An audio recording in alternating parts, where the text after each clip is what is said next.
Trieste. It's one of the best places in the world, so many people really like it. So I hope if you are for the first time, who are the first time here? Okay, great. I hope you will like it too. Okay, so basically we are starting our 2 weeks event, this Heraeus, ICTP-Heraeus Foundation joined program. It's the first week is the school and the second week is a conference.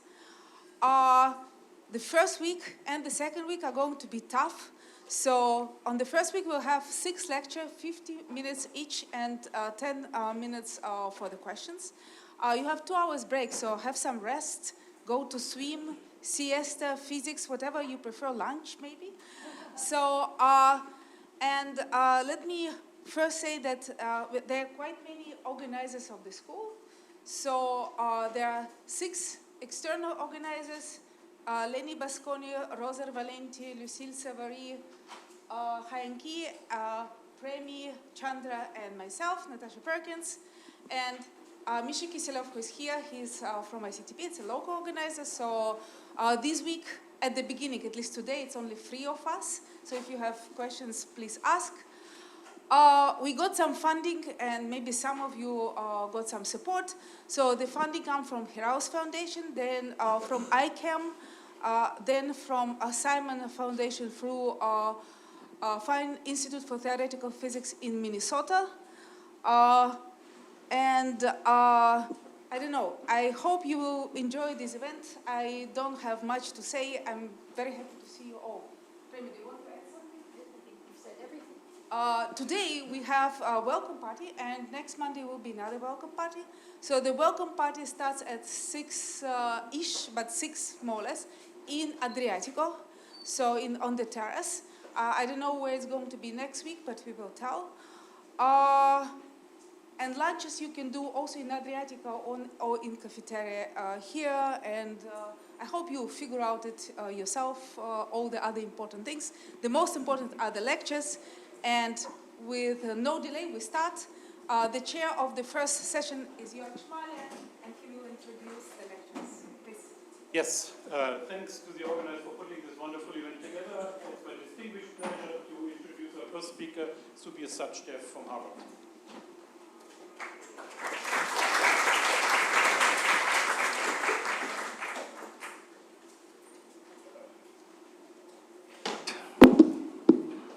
Okay, can you hear me?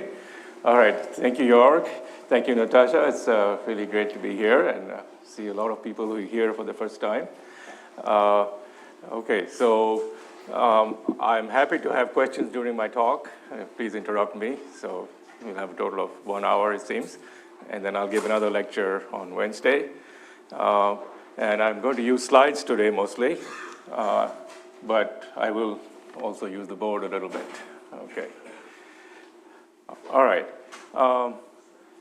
Okay, so let me first mention various people who I've done the work with. Today I'll be talking about work with Alex Nikolenko, who's not here yet, but will be here later. Yahui Zhang and Maria Tikhanovskaya. And then tomorrow there'll be work with some of the other people here, or on Wednesday.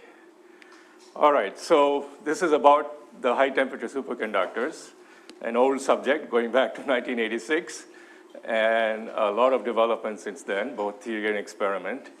And you might wonder, why am I still talking about this? Well, really, I think it's still the best superconductor out there. It's the field of quantum condensed matter that I feel is still the most interesting. Okay, that's a biased view, of course. But also, there's been fairly recent both theoretical and experimental developments just in the last 2 or 3 years, which are changing our picture. So that's where I want to get you by the end of my lectures. But I want to begin by reviewing some older things. So, for example, there's this famous phase diagram by all these famous people here. Jan Zanen is unfortunately no more. So this is the phase diagram of yttrium barium copper oxide, for example. This is the doping away from half filling. At half filling, you have an antiferromagnet, which disappears at some rather high temperature. And then when you dope it, of course, you get the high temperature superconductor. But a lot of my focus will be on what's happening at higher temperatures in between, I mean, this is still a relatively low temperature compared to the exchange constant, which is 130 MeV, so 1,500 Kelvin or so, and we're well below that. The coldest cold atom experiments on the Hubbard model are, somewhere over here. So this is really cold, and relatively speaking. And so a point of view I'll take is really you have to think about all of these finite temperature phases as really quantum phases, where thermal fluctuations are important, but they're secondary to quantum fluctuations. Okay, and my focus on the first lecture will be on the pseudogap, this region over here. I'll describe what its properties are in a minute. There's also out here a Fermi liquid phase where you can apply, and people have applied, spin fluctuation theory for the onset of this superconductivity, which was predicted, in fact, to be D wave and then observed. And one of the things that have been through amazing number of careful studies over the years is that the D wave superconductor you see here is basically smoothly connected to the D wave superconductor you see here. They're really qualitatively the same. There are some changes in the structure of the vortex, which I may have time to say something about. Yeah, I think I will on Wednesday. But all this shaded stuff you see here is what happens at high magnetic fields. In some materials, there's some kind of charge order. But in the best superconductors, there's nothing going on between here and here. But in contrast, there's a lot going on when you go above TC. Many qualitative changes in various properties that I will show you, especially in the pseudogap. I won't talk about the strange metal. In fact, I'm also here for the school in 2 weeks. If you're staying on, and that's when I'll talk about the strange metal. But these two lectures will be mostly about the pseudogap, and in particular, how you go from the pseudogap when you cool into the superconductor. So now, you have this basic puzzle. Over here, you have a Fermi liquid, and when you cool it, you get essentially the BCS state with D wave pairing. Over here, you have some other state that I'm going to talk about, and when you cool it, you get the same BCS state. So, when people talk about the mechanism of superconductivity, it depends a little bit on what you mean. If by mechanism you mean the transition from the normal state to the superconducting state, then the mechanism here is not BCS, because this normal state is not a Fermi liquid. It's a precondition for BCS theory that you start from a Fermi liquid. On the other hand, the state itself is a BCS state everywhere. So that's the boundary conditions that is placed on theory by so much work over the years. Certainly, I spent many years hoping that the superconducting state here is something different. I don't think there's much hope of that. Maybe someday there will be such a novel superconductor there. Okay, so starting at large doping, we have a Fermi liquid, and this is photoemission spectrum on the Fermi liquid. So this is the position of the Fermi surface where you have zero energy excitations. And there's a fundamental theorem called the Luttinger theorem for any metal, which says that the volume enclosed by the Fermi surface should be the same as that of free electrons at the same density with the same symmetry. So you just take some free electron Hamiltonian and put in electrons of the same density. The volume enclosed or the area enclosed by the Fermi surface should be the same independent of interactions. All right, so I said it's a theorem. Well, it's not really a theorem. It's a statement. More formal way to say it is that if you're continuously connected to the free electron state, then the theorem is that as long as there is no phase transition, then the state has the volume enclosed by the Fermi surface is an invariant. It's independent of the strength of the interactions. Okay. All right, so this is what you see at high doping. Then at low doping, you see these famous Fermi arcs. So this is puzzling for several reasons. First of all, it's not a closed surface. And no one really has a theory whether, at least at zero temperature, where the Fermi surface is not closed. Many people, including the discussion I'll present today, they say, well, okay, it is really closed, but because of various effects that I'll probably talk about on Wednesday, it's actually a closed pocket. And the reason for believing that I'll also describe in a few minutes. But if it's just a closed pocket, then clearly it does not satisfy the Luttinger theorem, because the area enclosed is much smaller than the value that's required for holes, which is 1 plus p. P is the density away from this point. This is p equals 0, and you're moving away over this. So here there's 1 electron per site, 1 hole per site, and when you dope p, you have 1 plus p holes. So that's what the Luttinger theorem would say, that area should be 1 plus p. Here the area is measured in units, where the area of the Brillouin zone is 1. And then all the factors of 2 pi disappear. It's really very simple. Okay. All right, so that's one of the iconic measurements. Another one asks what happens here. So when you look in this region, say, this is called the anti-nodal regions for obscure and confusing reasons. But anyway, I'll continue to call it that. It's not that obscure, we'll see why. And so if I scan over here, then in the Fermi liquid, you have zero energy excitations right there. You cross the Fermi surface. But when you scan over here, you don't cross the Fermi surface. So what do you actually see? So here's the measurement. I guess Aaron, one of the co-authors, is in the audience, so he can correct me. So if you're at high temperatures or on the overdoped side, you see the red line. That's where you have a peak in the spectral function. So that's the dispersion of the excitations when you're going in this direction, say at very high temperatures, above T star or at high doping. And so notice this line crosses 0. So where this line crosses 0, that's this position here. Okay, so that's the Fermi surface. So there is a nice Fermi surface in the antinodal region, overdoped or high temperatures. On the other hand, if you go to low temperatures at low doping, then you see this blue curve here. So these are the hole-like excitations. So they are gapped. So this is what you would call the minimum pseudogap. It occurs at some strange wave vector they call kg2. And it's quite large. Even here it's 30 MeV or so. And the maximum pseudogap pi 0 is 75 MeV. So it's really quite big. So it's not a small effect. It's a huge effect. So that's the dispersion that you get. Now the green lines are what appears as a shoulder in the EDC, energy distribution curve, below TC. So that's what's believed to be the superconducting gap. So this only appears in the pseudogap region at low temperature. That's the superconducting gap over here.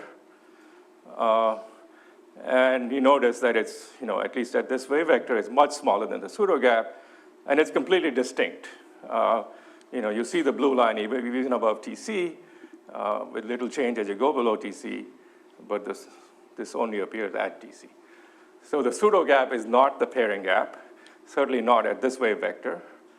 And it's something entirely different, and it's a huge effect. So my point of view is the first thing we need to understand before we try to understand anything else. And it's a quantum effect because you're talking about really large energy scales. At least in the antinode. Near the nodal point, it's a little more subtle. All right, so that's the picture from photoemission. And this is, going back 10 years or more at this point. Now let's talk about something relatively recent, which gives a very different picture. And that's the tension that's, really posing a challenge to theory, which I'll try to meet. So this is what's called angle-dependent magnetoresistance, or ADMR, where you apply a magnetic field. So this is the Fermi surface of a cuprate superconductor, but this is the z-axis. So I didn't show you, previously I was just showing you cross sections in this plane. Now we have another direction. And there's some complicated warping due to the tunneling along the c-axis or the z-axis. And in this particular material, this is the LSCO materials, the structure in the third direction is rather complicated. It's got these layers which are offset. And so, but anyway, we know it very precisely. So what they measure is they apply a magnetic field and they just measure the resistance along the c-axis. And they see how the resistance varies as a function of the angle of the field. So here are the plots. I need my glasses to see what it says there. So on the left is the data for different values of the tilt and different azimuthal angles. And on the right is a Boltzmann equation calculation of electrons moving on this plane, orthogonal to the B field. So you just write on a Boltzmann equation, you put in some scattering, you put in the dispersion of this complicated warped Fermi surface, and you compute the magnetoresistance. Easy to say, but these are things that people now know to do very well. So these are calculations in the paper by Brad Ramshaw et al. And what you see that if you're in the large Fermi surface size, here are the Fermi surface you can deduce from this measurement. It works beautifully. Everything seems to fit. The data and the calculation work extremely well. So there's really no doubt that you have, and there are other measurements, including quantum oscillations and photoemission, that completely settle. There's no issue that on the large doping side, you have a Luttinger volume Fermi surface.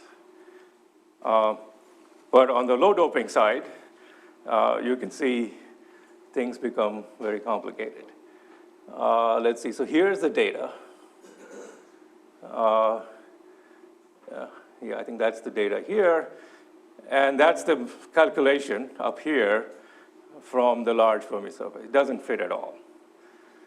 Then there's another model of electron pockets, which actually is the appropriate model at very low temperatures when you have a charge density wave. And that doesn't work either. But if you take a model of pockets, here they're assuming antiferromagnetic order. I'll say a bit more about this. It kind of seems to work. You get the right shape. So this is evidence for actual pockets rather than arcs. It's really the first real evidence of this, and it's just a few years ago. Okay, so that's in tension with photoemission, at least as measured near the diagonal of the Brillouin zone. All of this model and this model, they have a gap on the antinode, so ADMR is not sensitive to what's going on in the antinode. Well, it's sensitive to the extent that if you didn't have a gap, it doesn't work at all. So it does tell you that there's a gap in the antinode, I guess. That's all. All right, and then there's this even more recent experiment, not yet published, but soon to be published, I'm told, by Moon Chan et al. And Neil Harrison at Los Alamos. And they measured something called the Yamaji effect. So I'd never heard of the Yamaji effect. I'm sure many of you have, no? So it's for people doing magnetoresistance, it's a well-known effect in quasi-two-dimensional metals. So especially the organic materials, organic superconductors, it's been seen all the time. And it's a beautiful effect pointed out by Yamaji in 1989, which happens provided you have a quasi-two-dimensional system. That you don't have, you have only very little warping of the Fermi surface along the c-axis. So this is exaggerated. This is rather large warping. And the Yamaji effect is seen in this material, mercury barium copper oxide, that Martin Greven has specialized in. And the nice thing about this material is that a very simple structure. It's just square lattice on top of square lattice. That's it. Single layer, and the square lattice are just vertically topped on each other. And so consequence of the dispersion in this direction is just a cosine band. Just cosine kz, that's it. And for this very special cosine band, provided the warping is small, Yamaji noticed a very interesting geometrical fact. This is just pure geometry about this surface. You take this surface and you cut it at some angle, okay? And you get some surface here in the red, and you compute its area. And then you go a little bit up, and then you compute its area, and so on. You look at the dependence of the area at a fixed angle on kz. And normally the area will change. But at a very special angle, called the Yamaji angle, theta equals theta Yamaji, it doesn't change to first order in the warping. So if you have some, T sub c, the hopping in the c axis, T sub c cosine k, then the area change goes as T sub c squared.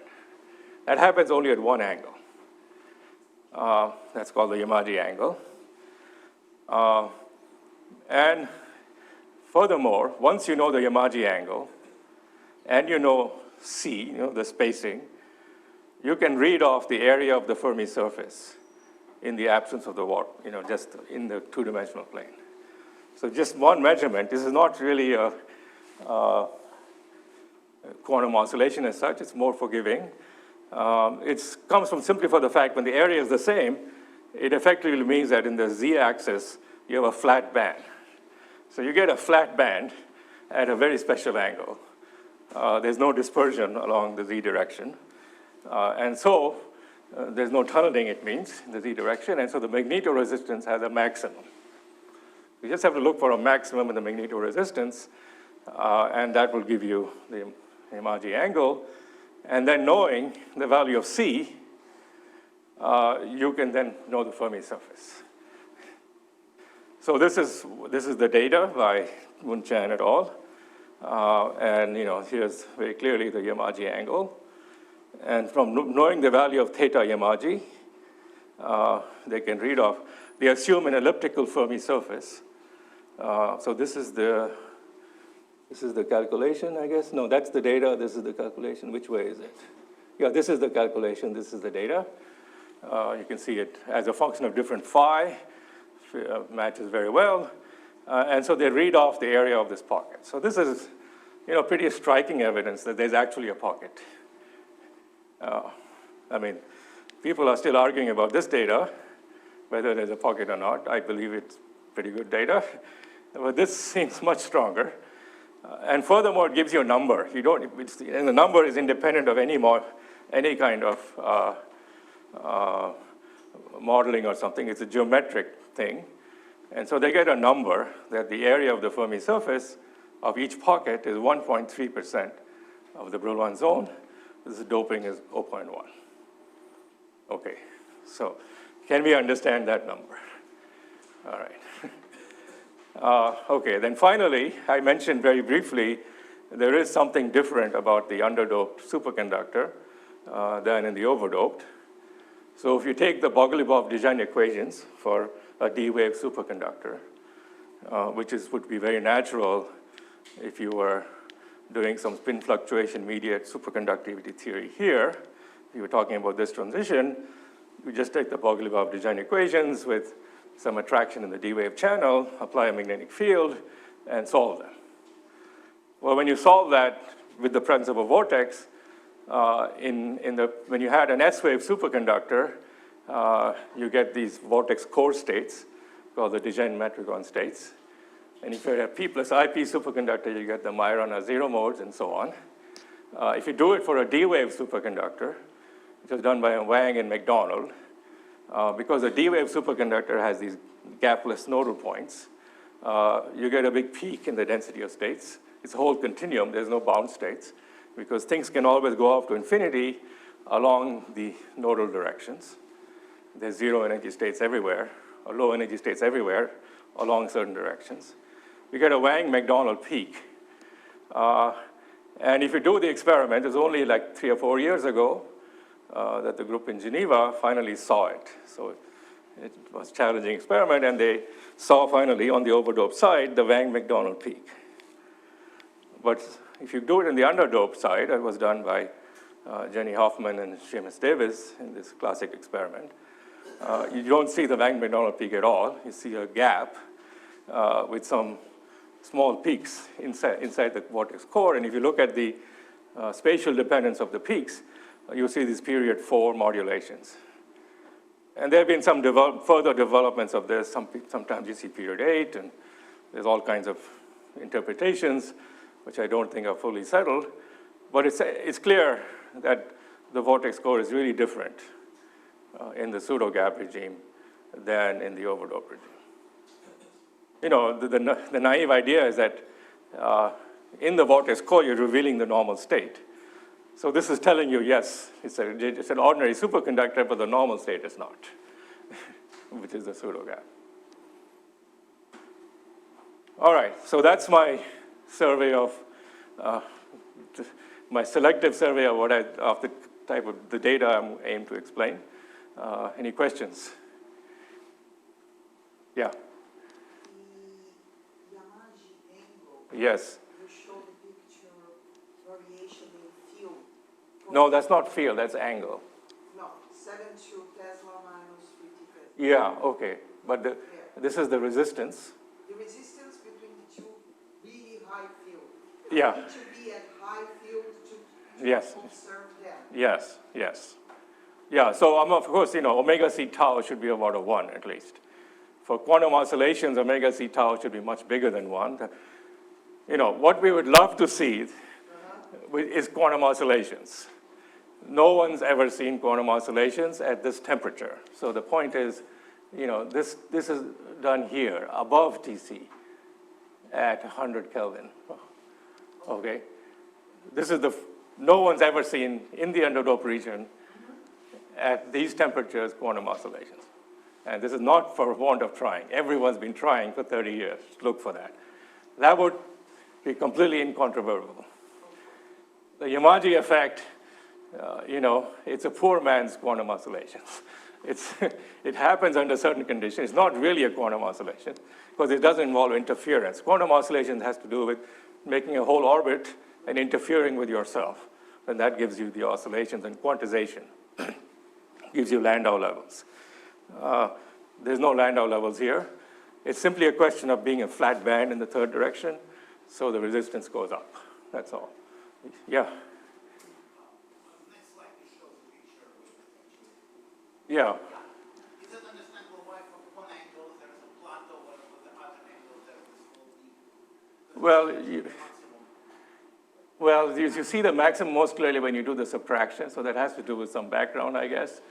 But this is a there's no subtraction in these two plots, and this is the full Boltzmann equation calculation. Yeah, this is where we are at the moment. I think, you know, yeah, so best to complete my answer to the previous question. So people have not seen quantum oscillations. Where they have seen quantum oscillations is at low temperatures. Not in this, but yeah, in this material. If you take the same material from here and you cool it down to a few Kelvin, at the same doping, you see beautiful quantum oscillations, Barton-Grevin especially. And but at the same time, those quantum oscillations are varied in a different regime because you know that there's charge density wave order there. And furthermore, the Hall coefficient is negative. So when the Hall coefficient is negative at low temperatures, what we believe is happening that the charge density wave order is creating electron pockets. But the area of the electron pocket is not particularly meaningful because of the broken translational symmetry. So this is really the first measurement of a pocket area when there is no broken translational symmetry, where the Hall coefficient is positive, which is what you would expect for a whole pocket, which hasn't been perturbed by a charge density wave. So really what would completely convince everybody, if somebody saw quantum oscillations when the Hall coefficient was positive, then there would be no doubt. This is the best we have. Yeah. What about electron dope? Well, the electron dope is complicated because then, well, first of all, the Fermis, there you have long-range order, magnetic order. But let me not talk about it. I think there may be similar effects on the electron dope sides. We don't know. Even for Yamaji effect? Not for Yamaji, but quantum oscillations. Yeah, they have seen quantum oscillations, but they see them of the whole pockets.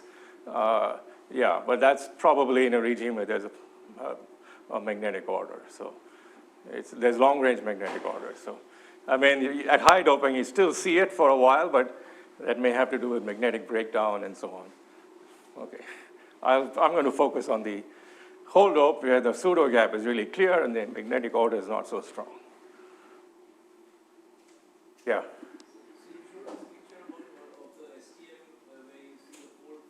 Yeah.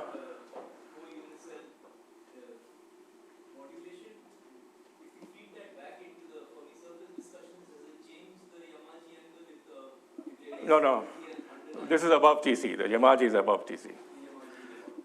Yeah, I mean, as far, okay, there's some controversy, but all the quantum oscillation experiments are, above HC2 anyway. This is like 5 Tesla field. The quantum oscillation, the Yamaji angle is 80 Tesla. It's much stronger fields. But the interpretation you gave here is that this senses something about the normal state. Yeah, the Vortex core only. The normal state has some. Well, this is at low temperatures, yeah, so there's some kind of charge order. But the charge order, the Yamaji measurement is at 100 Kelvin where there is no charge order. X-ray doesn't see. There's no charge order right now. No. There may be some fluctuations, but the Hall effect is definitely positive there. So what's your perception on where the charge order sets in? At what temperature does this? Well, there might be experts here who can answer that better than me. But certainly, I don't know. Though, yeah, there is this peak here. Yeah, in the phase diagram, there's some pictures of that. So, yeah. So this is where they have charge order fluctuations. But the strict charge order is in these dashed lines. This is for LSCO, for a particular compound, where the charge order is very strong. Yeah. Yeah. You showed the VISCO 201. Yeah. There the charge order coincides with the fusions you showed. Okay. But you don't see any sign of the charge order in the photoemission, right? There's no scattering from that. I mean, you might see a peak in X-ray. This was the interpretation. Well, I will question that interpretation. Yeah. Okay. That is precisely the next part of my talk, is to give an interpretation of your data. And also be in agreement with the Yamaji effect without charge order.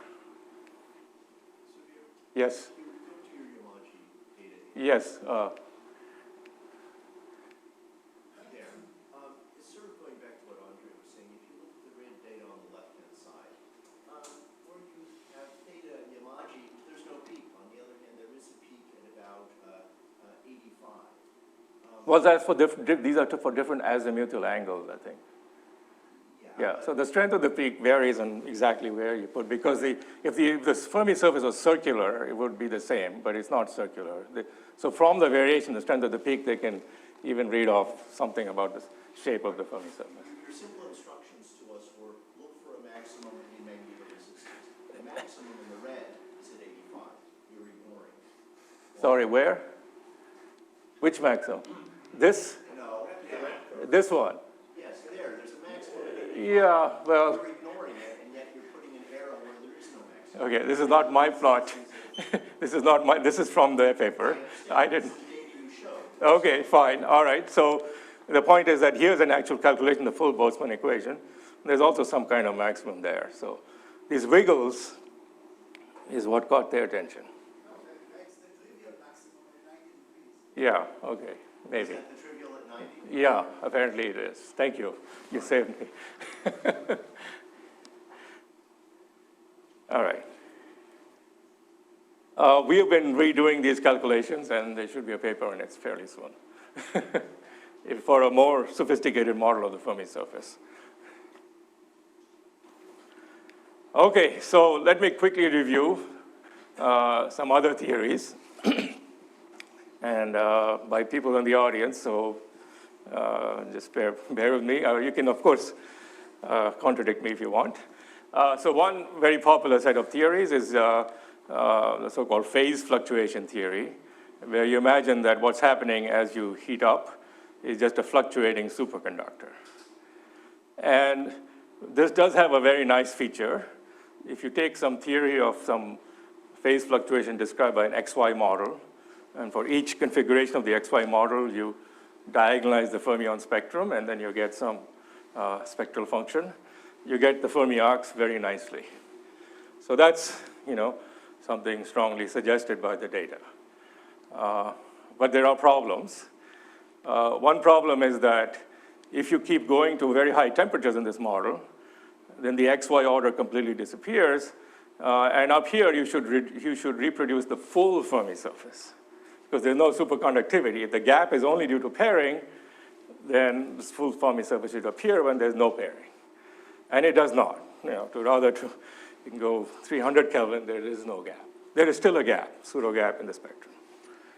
Okay, so that's one big problem with this approach. It's fine at relatively low temperatures. And then there's just simply no way. If you believe the Yamaji measurements or the ADMR measurement of Brad Ramshaw, there's just simply no way to understand that from this theory. And, I think the same authors, Steve was an author of this paper I showed you with ZX. From that data, it's clear that the pseudogap has nothing to do with the superconducting gap. Here, you just equate the superconducting gap to the pseudogap in the simplest version of this theory. Then you can put in some combined superconducting and charge order, which is, I think, what Aaron was referring to. I've written papers with Steve doing all of that. But, okay, that has other problems that will hopefully become clear by the end of my lectures. Another approach is you start from the antiferromagnet, and you have some, as I'll review in a few minutes, you have spin density wave order over some local region, and that produces pockets. And then you put in all kinds of thermal fluctuations on those.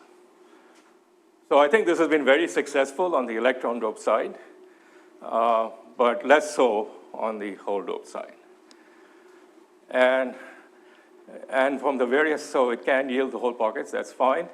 You have some issue with the Fermi arcs, but maybe because of intensity, those backsides are weak. But it does have a serious problem with the Yamaji effect, as I'll argue now. All right. So the thing about both of these theories is that they have these fluctuating order theory. They assume there's a quantum state at 0 temperature, which has some order, and then you heat it up, and you get some mess of lots of fluctuating orders. And there's just many, many papers on that kind of approach. So, my point of view is complementary to that. I would say that we should really, these orders are there, the fluctuating orders are there, but they're a signal, not the effect. The primary effect is quantum, and there's a new quantum phase, which you have to understand first at 0 temperature, which has no broken symmetry. And in fact, they necessarily will have fractionalization. So there's a fractionalized spin liquid phase that you have to understand completely first.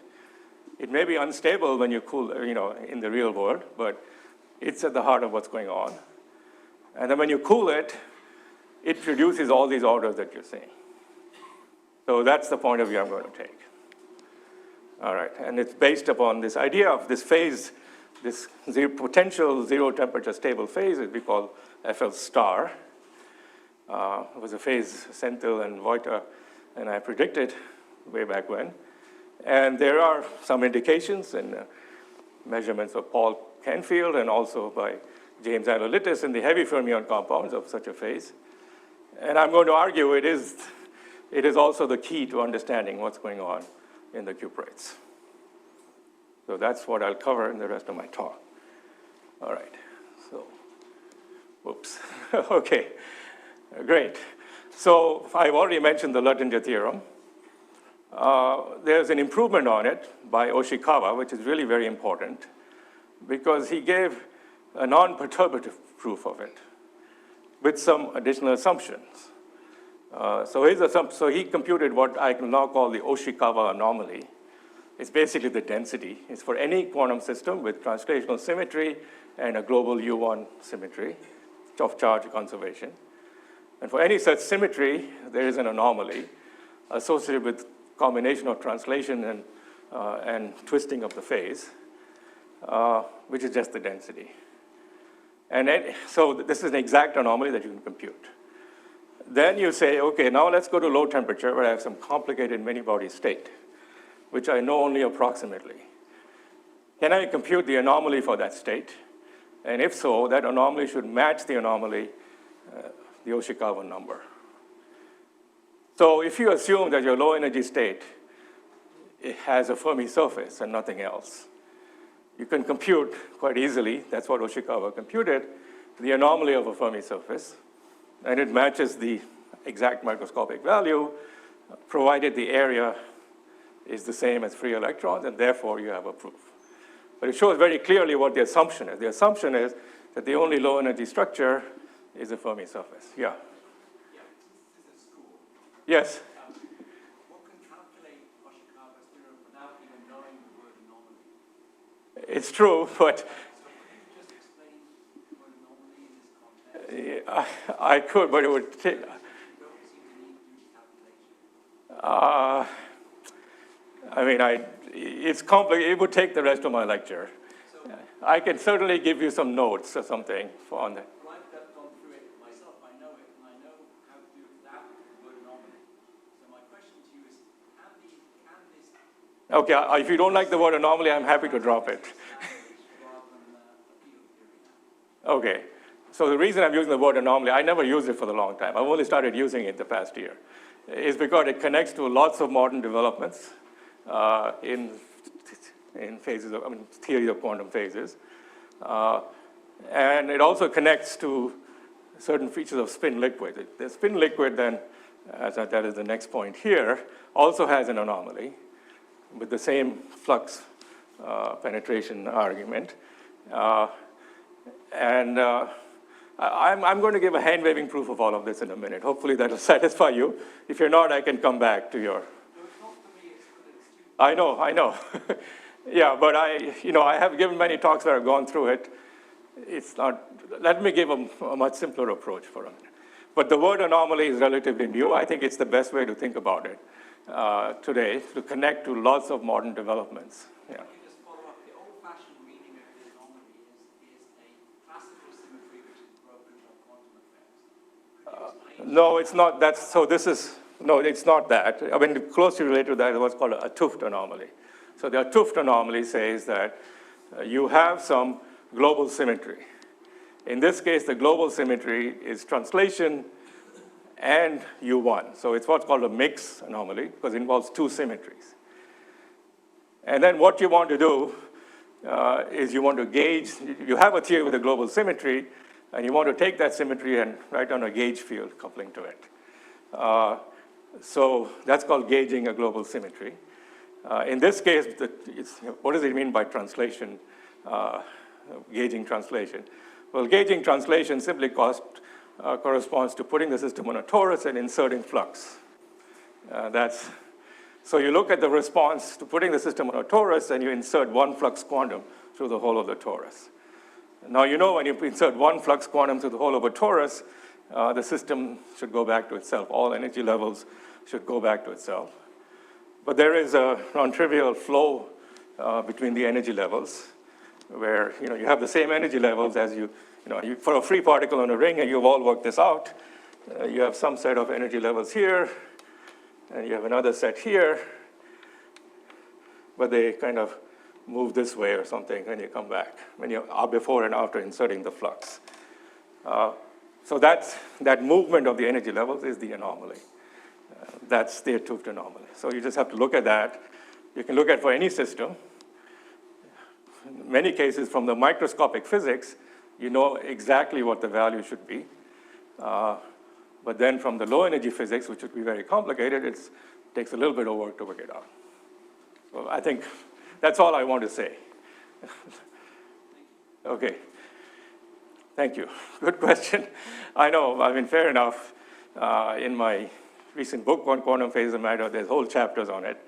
And let me give a much simpler argument that I've since then learned to appreciate. You see it all in pictures now. All I will need from this is that, yeah, no, I don't need much more. You can do everything using the whole Luttinger style argument with a few things, as you yourself have written in various papers. Okay, so the FL star is a state where the area of the Fermi surface is not the Luttinger value.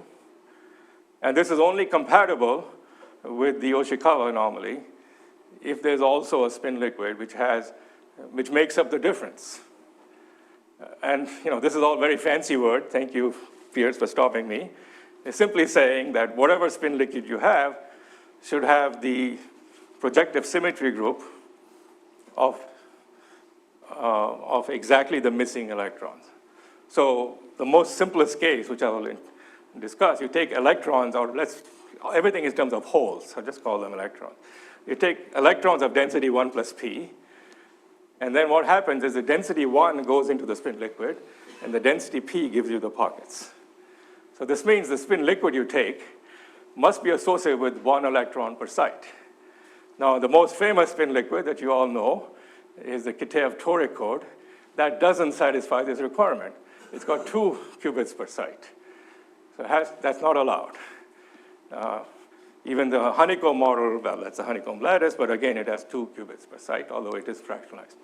So unfortunately, there is no exactly solvable model of spins with 1 spin per site, but there's been huge amount of numerical work, which I'll talk about next time, where we know a lot about such spin liquids now.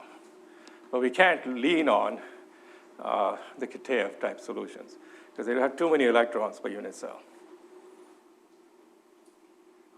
Yes? Can you compare this with what we get magnetic orders? Yeah, so the key, no, I think, yeah, I will disagree with you there. So the key word is with the same symmetry. This is the key thing. That's why I've underlined it, precisely because of this question. So if you are in a magnetically ordered state, my statement is you take an effective Hamiltonian, which has magnetic order. It's a 1-particle Hamiltonian with magnetic order, and just compute the area of the Fermi surface in that. That's it, and that gives you the answer. So in a magnetically ordered state, I claim you do obey the Luttinger theorem, at least this statement of the Luttinger theorem.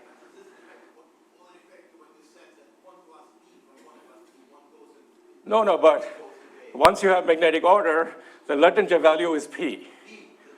Yeah, so that's not violating that is not the non-trivial case. That is not FL star. So yeah, this is just my next picture. So if you have a perfectly ordered antiferromagnet, you have no Fermi surface. If you have free holes, you have area 1 plus P over 2. Why is it 2? Because of spin degeneracy. Density is 1 plus P. There's 2 states for every momentum. You get 1 plus P over 2. Then to answer Andre, if you just take an antiferromagnetic order, then you have to take a free Hamiltonian, which has antiferromagnetic order on each site. So then your Brillouin zone your unit cell doubles, and your Brillouin zone halves. So here's the half Brillouin zone. Okay. And so now, per unit cell, you had initially density 1 plus P. Now you have per unit cell 2 plus 2P. But the 2 is gone because you can always remove a filled band. So in the end, you have to worry about the difference from 1. And if you count that, there's various ways of counting it. Here, the simplest way to count it is just to see that this pocket is the same as that pocket because they are related by a reciprocal lattice vector of the new magnetic Brillouin zone. So there's only 2 pockets, or 2 valleys. You have 2 valleys and your spinful. These are just spinful electrons. There's other ways of counting it. This is how I like to count it. And therefore, the area of each pocket should be P over 4. 2 from valley and 2 for spin gives you the factor of 4. All right, yes, 5 minutes, okay. But I had lots of questions. All right, so this is a spin liquid state. I guess you have the spins forming some singlets and resonating with each other. And you have these vacancies, which I'll call holons, that are moving around. So these holons don't carry spin. That's why they're not holes, but they're holons. Now, in the original Anderson, Bhaskaran, Kotliar et al. Spin liquid theory, these holons were bosons. Well, if they're bosons, well, there's no Fermi surface. But in the quantum dimer model of Roxer and Kibelson, these holons are fermions. So let's assume they're fermions because we want to get the pockets. You know, in the early 80s, nobody had any idea they were pockets. Now we do. So let's assume they're fermions. So these are spinless fermions moving around. And then by the Luttinger theorem for these spinless fermions, they must form a Fermi surface. And this is independent of, you know, this crude wave function. The wave function is just a toy model, but you take any complicated spin liquid, of which we now know how to work with, these would be still have a Fermi surface. And these holons should obey the modified Luttinger theorem. So for these holons, the density of the holons is manifestly P. So this is my answer to you, Pierce. From these pictures, you can just see. You apply the original Luttinger Green's function argument, as you did in your papers, not to the free fermion or the interacting electron Hamiltonian. You apply it to the gauge theory that I've described the spin liquid. And the original Luttinger Green function argument also applied to gauge theories. So just apply it to this theory. That's all you have to do. And you have the answer, independent of all the details. As long as there are quasi-particles with spin 0 and charge E, which are fermions, there must be a Fermi surface, period. Okay, now there's no broken symmetry. So there really, if various calculations give you 4 pockets, so there's 4 valleys, but they're spinless, so there's no factor of 2 for spin. So the area is again P over 4. Okay. All right, so now, so that doesn't, well, as you'll see, so it's the same as the disordered antiferromagnet. Now I want to talk about another state. So now this holon metal also has these spin-ons, these objects that carry spin 1/2 but no charge. And it could be that the spin-ons and the holons will attract each other and form a bound state, which is just like an electron. So each green object here has 1 spin 1/2 and 1 charge. So that has charge E and spin 1/2. It's just like an electron. And so you say, why have I gone through all this trouble to first create spin-ons and holons and then put them back together? And the point is I've not put all of them back together. Only a density P. The density of the green objects is still P. So now I have these fermions, which have charge E and spin 1/2, which are moving through the lattice. But there's still a spin liquid. The remaining electrons are forming a spin liquid, as you can see from the blue dimers. And there are spin-ons. There are excitations where you can create these spin-ons. So this is an exotic state, as it must be because you're violating the conventional Luttinger theorem. Here, the density of mobile fermions is P. Okay, now if you form 4 pockets for the usual reasons, these are spin 1/2 fermions. So there's 8 of them. So the area of the pocket should be P over 8, not P over 4. And so this is the summary of everything I've told you. It's all based on some very pedestrian pictures, but the Luttinger arguments, and this is the way I originally understood them, following a paper by Pierce. You just apply the Luttinger arguments to the gauge theory that describes all of these states. And then you're convinced that these areas are robust. They don't change. There's nothing you do will change them as long as you're in the same phase. Okay, that's P over 8. And yeah, can't help mentioning that in 2007 in this paper, we drew these pictures and said it should be P over 4 in the antiferromagnet, and there's some kind of deconfined state, it should be P over 8, or delta over 8. All right, so now what about the data? And I'll stop there, I guess. So the density is 4.1, P over 8 is 0.0125 or 1.25%, which is extremely close to this 1.3% number that they have in their paper. I don't know if they were aware of this and they were cheating to get this number. I don't think so. I talked to them. They didn't seem to be aware that it should be P over 8. Well, I mean, okay. So And if you take a fluctuating antiferromagnet, you get P over 4. If you take the whole-on metal, which is a theory I worked on for many years also, you get P over 4. And I should say P over 8 is also what appears in the YRZ ansatz that some of you may have heard about. And Peter Johnson, especially in his photoemission, has emphasized this P over 8. Okay, I'm already out of time. I'm halfway through my first talk, but that's fine. Okay, thank you. Yeah, okay, let me just put that. So, if this P over 8 holds up, then it's really clear cut. Like people in the fractional quantum Hall state, yeah, you've got these fractions, and that prove we have fractionalization. 1/3 conductance means they must be fractionalized particles. Well, this is our best version of that argument. We have this quantization not of quantum Hall conductance, but of the volume of the Fermi surface. And they're both related to anomalies, by the way. So we have a quantization of the area of the Fermi surface, should be P over 8. And so I carefully chose my word. It's certainly, I think everyone agrees, the best evidence yet. This does not mean it's conclusive or good evidence. It's the best so far. And that's what we have. Thanks, Piers, Subir, one more time for this wonderful talk.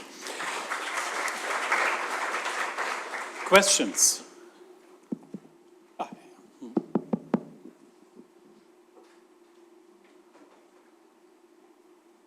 Thank you for your nice talk. I had just one very simple question, but to my understanding of the field right now, spin liquids are still like unfound, right? Like experimentally. So my question, well, all right. This is. It's just. I disagree with that completely, but anyway. Well, if you disagree, please explain. But so to me, my only question, or what I wonder, is like the Oshikawa like arguments that you presented. Is it purely theory, or is it like anchored in like experiments? No, it's a purely theory argument. Oshikawa gave an argument which is he was re-deriving the Luttinger argument, but in a much clearer and manifestly generalizable way, without using Green's functions or anything. Right, so what he was computing in a modern language is some kind of anomaly. As I said, maybe I shouldn't use that word. But it was basically, his paper, if you read it, is very readable. You just take fermions and put them on a torus, and then you put one flux quantum through the center of the torus, and you see what that does to all the 1 electrons, the quasi-particle states. That's really all there is to it. Now, to your other question, we don't have evidence for spin liquids. Well, I would say that, experimentally on the triangular and Kagome lattice, there's a lot of evidence now. For the square lattice, yes, it's true that there is no square lattice compound which is nearly a spin liquid.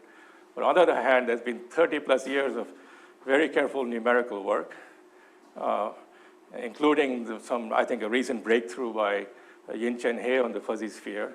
And that gives a very good idea of what the correct picture of a square lattice spin liquid has to be. And that was, let's see, that was going to be my second talk, but let's see if I get that far next time. And it turns out that particular spin liquid, today, so one more thing we can do today, which you couldn't do in Anderson's time. He said it's a spin liquid, and we had no idea what a spin liquid meant. Today, we know that there are many different types of spin liquids. We can make a table of them, we can classify them, we can see that these are different phases of matter. So there's one particular phase of a square lattice spin liquid that is favored by numerics on the J1, J2 model. And if you take that particular phase, and only that, well, and some nearby, if you take that particular phase and look what it does to many of these, when you dope it, I claim you solve many of the problems I just presented. Okay, but you'll have to wait for that till next time. Andre. Did you think this qualitatively, what happens when you take your phase and then move towards slower doping when the system will become magnetically ordered? What will happen? Yes, so we have a paper on that. And then the Fermi surface changes in some complicated way from P over 4 to P over 8. There's some reconstruction going on in a complicated way. Alex, in fact, has wrote that paper. He's not here yet, but yeah, I don't have those pictures here. Yes, I'm going. Thank you very much for the talk. I have a question about the last part. When we consider the superposition of holon and spinon, why is it symmetric? Why does it what? Symmetric? Like there is Symmetric? like a plus sign, right? Not the minus as in singlet. Oh, you mean this thing is a plus? Yeah, well so if I have hopping, there's just an electron hopping from side left to right. So if the hopping matrix element T is negative, which is the usual convention, then this would be positive, which is the bonding orbital of an electron hopping between two sides. But that also allows me to explain why the bound state should form. Really, it's very generic. The energy gained by forming this bound state is T. So you have just an electron on two sides. The energy levels are plus or minus T. So you gain energy T by forming a bound state. On the other hand, to create the bound state, you had to break a bond at some point. You had these singlet bonds. Way back when. Yeah, so this was your holon metal. And then you had to take a singlet bond and break it. Okay, you broke it and move them apart. That cost you energy J. So it costs you energy J to break a bond, but you gain energy T by forming a bound state with a holon. So what you're going to do is you're going to break exactly P bonds, or P over 2 bonds, so that every one of the liberated spin-ons gains the energy back by forming a bound state, and that is FL star. And I claim it's really generic as long as T is much bigger than J. And now in the cold atom experiments, I guess Eugene Demler and others and Fabian Grust have this geometric string theory, and they're compared very nicely to cold atom experiments. That is nothing but another word for FL star. Mm-hmm. Thanks, Subir. Very nice talk. I understand more every time, and I come back with more questions. So, if you look at this picture, the discrepancy between this and the next slide seems to be a factor of 2. And if I think of every whole side there as having 1 degree of freedom, then yes, there is only one state that can be occupied. But if I think of the original model of the cuprates, where there are actually 2 sites on the links where the holes can actually sit, then if I think of the antiferromagnetic metal, then if I remove the spin, then on each side there seems to be 2 degrees of freedom per side. So there were, again, many papers in the early days written about those kinds of counting, including this Zhang Rice singlet. All of that is quite meaningless. You have to really think in momentum space. You have to think of the low energy states in momentum space, and you have to think about Luttinger's theorem. That's how the argument works. That's where the answer is correct. But if you have to think about what symmetry is broken, you have to think in momentum space, and you have to look at the quantum numbers of your low energy fermions. Of the low energy fermions. These pictures are just a clutch to show you what's going on in a simple way. But if you want to generalize this, go beyond this cartoon picture to an actual argument, you have to think in momentum space. Thanks. Subir, you pointed out that the beauty of this state is that you can go to the D-wave state from the D-wave state without being interrupted. I haven't explained that yet, but that's what I'm claiming. Okay, that's going to be next. For that requires a specific assumption of I can't take this spin liquid. I have to take a very particular spin liquid. Yes. The pi flux spin liquid, which is long, which is Dirac. Will this be next lecture? Then I can wait with my question. Okay. Okay, I'll wait. It's good you asked the question, because I will then insist on getting that far. Very good. I won't be your chair, so it's somebody else going to do this. Okay, are there any further questions? Yes. Thank you, Subir, for your talk and for this lecture. So, at some point, you pointed out that some models, they don't work very well describing this the pseudogap when temperature is increased to high temperatures. Yeah, the phase fluctuation theory. Yeah, I mean, I think so even Steve how does it work in the FL star model?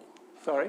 Does temperature break this state, such as in the other examples that you gave, where the Fermi liquid is retaken, or not? let me just give you a little bit about how that theory works. Yeah. So what the theory does, okay. So this is the theory. You have some BCS Hamiltonian. You take all the electrons, and then you pair them with delta Ij. The delta Ij is a D-wave signature. C dagger I alpha, C dagger K on alpha beta plus emission conjugate. Okay. And then, so this is the ground state, where delta Ij has a D-wave form. Then what you take, so this is fixed. What you do is you multiply this by some e to the I theta I bar. Let's just say this is on the bonds. And then you take an XY model, is some minus j, let me call it j tilde, cosine of theta I minus theta j. Okay. So you simulate this. This, of course, has a costless Saul's transition. So you do a Monte Carlo simulation of this path integral.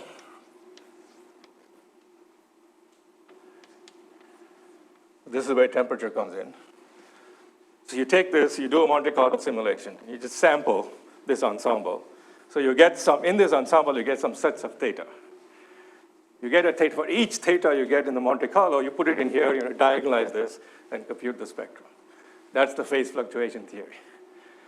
And various analytic approximation that many in the audience have worked on.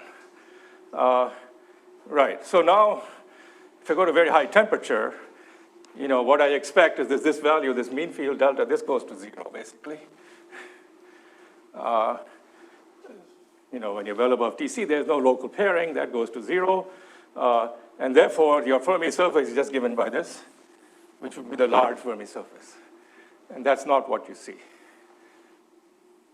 You go to high temperature, you still see the arc. Very well. So let's thank Subir one more time. And we go to our next.